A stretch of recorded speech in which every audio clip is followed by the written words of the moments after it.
नमस्कार दोस्तों। उत्तर प्रदेश के संभल इन दिनों सुर्खियों में बनी हुई है और वहां पर कई सारी चीजों को लेकर जिक्र हो रहा है। संभल के चंदौसी इलाके में हाल ही दिनों में रानी की बावड़ी की खुदाई चल रही है और इसी तरह से जो ये बावड़ी है वो 35 बीघा में बताया जा रहा है। संभल की जामा मस्जिद से सिर्फ 3 किलोमीटर की दूरी पर एक और बावड़ी मिलने का दावा किया जा रहा है। बताया जा रहा है कि इस बावड़ी का निर्माण 900 साल पहले सम्राट पृथ्वीराज चौहान ने कराया था। यह बावड़ी काफी खास भी है और सम्राट पृथ्वीराज चौहान ने सन 1180 में बावड़ी का निर्माण कराया। इस प्राचीन बावड़ी के पास ही बरगद का पेड़ है जहां पूजा पाठ भी होती है। जामा मस्जिद से करीब 3 किलोमीटर की दूरी पर संभल का ये खास बावड़ी है और इसके कबलपुर इलाके में ये बावड़ी मौजूद है। शाही मस्जिद से महज 3 किलोमीटर की दूरी पर चंदौसी में भी कुछ ऐसे ही बावड़ी की खोज जारी है। इन सब के बीच में जो एक बात सामने आई है वो ये कि संभल के भीतर 900 साल पुरानी बावड़ी मिली जो सम्राट पृथ्वीराज चौहान के जरिए बनवाई गई और इस बावड़ी का निर्माण का तरीका कुछ खास ही है। ये प्राचीन बावड़ी 2 मंजिला है और 5 गलियारे का है। इसकी ऊंचाई लगभग 15 फीट है। संभव है कि समय बीतने के साथ बावड़ी वीरान होती गई और यही वजह है कि आज बावड़ी तो मौजूद है लेकिन बावड़ी का कुआं पाट कर दिया गया है।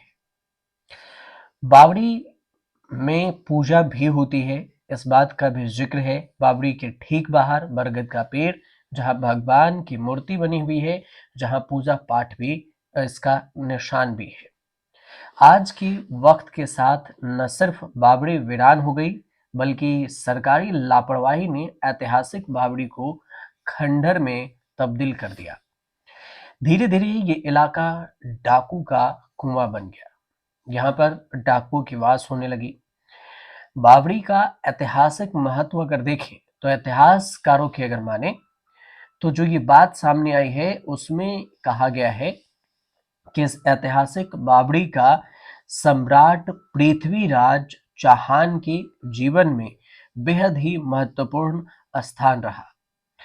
स्थानीय हिंदुओं का आज भी बावड़ी से विशेष लगाव है और यहाँ से अब भी पूजा करते हैं लोग। स्थानीय लोगों के मुताबिक बावड़ी 7 मंजिला है लेकिन इस बावड़ी को पाटने की वजह से अब सिर्फ 1.5 मंजिला ही बची हुई है। फिलहाल संभल के चंदौसी में प्रशासन के जरिए बावड़ी की खुदाई और फिर जांच पड़ताल की जा रही है। दूसरी तरफ इसकी जो बड़ी संख्या है, यहाँ पर लोग भी बड़ी संख्या में पहुंच रहे हैं। प्रशासन की तरफ से उम्मीद की नजरें भी अब जगी है कि यहाँ पर और भी कुछ मिल सकता है। पृथ्वीराज चौहान के बारे में अगर बात करें तो पृथ्वीराज चौहान की राजधानी संभल थी और यहाँ पर तोता मैना की कब्र भी है। कई सारे नाम भी यहाँ पर जिक्र किए गए हैं। सदर कोतवाली क्षेत्र की कमालपुर सराय गांव में तोता मैना की कब्र भी मौजूद है। इसके अलावा तोता मैना की कब्र से कुछ ही दूरी पर बावड़ी कुआं भी मौजूद है जिसे चोरों के लिए कुएं के नाम से जाना जाता है और बताया जाता है कि यह जगह पृथ्वीराज चौहान के समय की है। चौहान वंश के समय संभल पृथ्वीराज चौहान की राजधानी हुआ करती थी। कमालपुर सराय के स्थानीय निवासियों के अनुसार से जिस जगह कुआं मौजूद है वहां की अगर बात करें तो वो क्षेत्र जंगल वाला था और इस जगह पर कोई भी शख्स शाम 4 बजे के बाद नहीं रुकता था।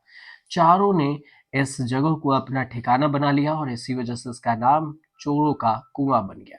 एक अन्य बात भी है कि आल्हा उदर की लड़ाई इसी क्षेत्र में हुई थी। यहाँ कई ऐतिहासिक धरोहर भी मौजूद है जैसे तोता मैना की कब्र भी शामिल है। इस जगह में अलग अलग नामों से कई और सारी चीजें बताई जा रही है। भले ही संभल एक छोटा शहर है लेकिन पर्यटन स्थलों में इसकी अच्छी खासी हिस्सेदारी है और इस शहर के कदम कदम में ऐतिहासिक चीजें बसती है। ये भी है कि कुछ समय में प्रशासन की मौजूदगी में लगातार खुदाई का काम जारी है। अब कार्रवाई में कई बंद पड़े मंदिर भी मिल रहे हैं। देखना ये होगा कि आगे क्या कुछ यहाँ पर मिलती है। उम्मीद करते हैं आपको जानकारी सही लग रही हो तो चैनल को सब्सक्राइब कीजिए, शेयर कीजिए, कमेंट कीजिए।